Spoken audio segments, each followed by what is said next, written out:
الو، السلام عليكم. خدمة العملاء معاك ابو الشوية يا شيخ. وعليكم السلام لو يا سمحت باشا، خدمة العملاء معاك يا باشا، ايوه، ما سامعني انا ولا بقول لا؟ لحضرتك ان انا كنت. معاك خدمة العملاء يا جنتل، سامعني؟ ايوه يا استاذي، سامعك. انت سامعني؟ لا مؤاخذة يا باشا، سمعتك اهو. يعني انت كده سامعني؟ يا يا باشا انا عم انت سامعك، سامعني انت ولا اللي لا؟ مش سامع. انا طب سمعتك سيبتك اهو يا فندم، اتكلم بشرب مع الاول. حضرتك.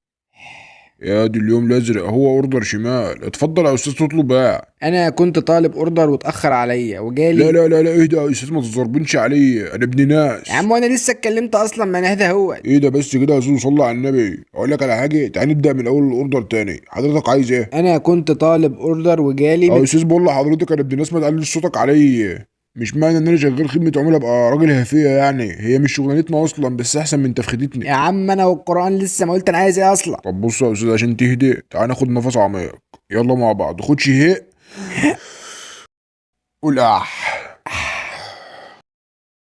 انت قلت اح يا استاذ ولا لا؟ حاسس اني ما سمعتش الاح بتاعتك. يا عم لا قلت خلصني لا بقى. بقول لك يا استاذ، ما تتصوركش عليا، ده انا متربي احسن تربيه. انا كنت باكل شيش طاووق كل يوم، بس الزمن جرى عليا. يا عم وانا سالتك بتاكل ايه، وانا جيت ناحيتك اصلا عشان كل شويه تعيط لي. ايه ده بس كده يا مستر؟ تعالى بس مع بعض كده يا باشا، خد شهيق.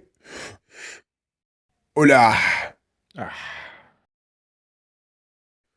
يا استاذني ما سمعتش الاح بتاعتك. يا عم قولي لا احيت ورب الكعبة احيت، خلصني يا انا عم. عاوزك تتخيل نفسك واقف في مطعم فرادي تشيكن، وداخل عليك زبون وبقول لك هات لي عيش يا باشا لو سمحت لو ممكن. واحد تاني جنبه بقول لك هات لي عيش يا لوح. هتفتكر تسمع كلام مين؟ يا عم انت بتقول إيه؟ انا مش فاهم منك حاجة خالص. هو انت عايز تقول لي انا قليل ما الادب؟ انت اللي بتقول لي يا لوح. يا عم هو انا كلمتك اصلا؟ ده انت عملت قصة في نافوخك وبنيت عليها حوار. طب ايه ده بس يا اسامه، ما تضربنش عليا. يلا مع بعض، شد شهيق. قول اح. انا احيت والله قبل ما تسأل ما كنتش هسأل اصلا يا استاذ، ما انا سامعك. صدق انت ايزير. طب خلصني يا عم بقى، قطع رجلك ابوسها. عمو القرآن نفسي اساعدك، بس مش عارف انت فاكرنا مش ولاد ناس ولا ايه؟ امورنا يا فندم. انا دلوقتي يا سيدي كنت طالب نص فرخة. وما طلبتهاش كامله ليه؟ بطلوا جافه بقى. يا عم انت مالك، انا طالب نص فرخة على قدي، جات لي متأخرة وباردة. هي دي مشكلتك يعني؟ طيب يا سيدي، حقك عليا. هو انت معاك ذهنيا يا ابني؟ يا ابني اصرفها منين ديت؟ على الاقل تاخد موقف من مندوب الدليفري. حاضر يا سيدي، انت جيت في جمال. انت يا ابني ابعت لي مندوب الدليفري. نعم يا مستر شوقي، يعيش خدمات كلها. ما تثبتنيش يا مندوب، انت وصلت الفرخه متاخر ليه العمال؟ والقران ما كانت فرخه يا مستر شوقي، ده كانت نص فرخه، ده زبون جيفه. عيب كده يا مندوب، احنا ما بنغلطش في الزباين حتى لو كانوا جيفه. انا اسف يا مستر، حقك على نفوخي. والاله يا مندوب لو زعلت العميل تاني لاكون مرقع لك صداقك وقرصك من لبلبك.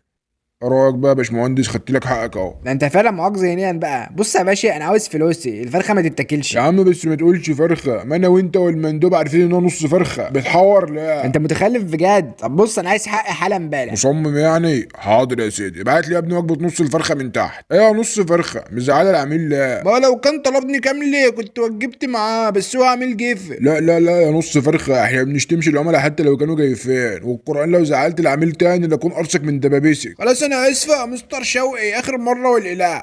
ده انت بتهزر بقى. طب اقفل السكه، انا جاي ارمى لكم المحل على دماغكم. استنى يا فندم بس اقول لحضرتك حاجه قبل ما تيجي. عاوز ايه؟ عاوزك اخلص. تاخد شهيق.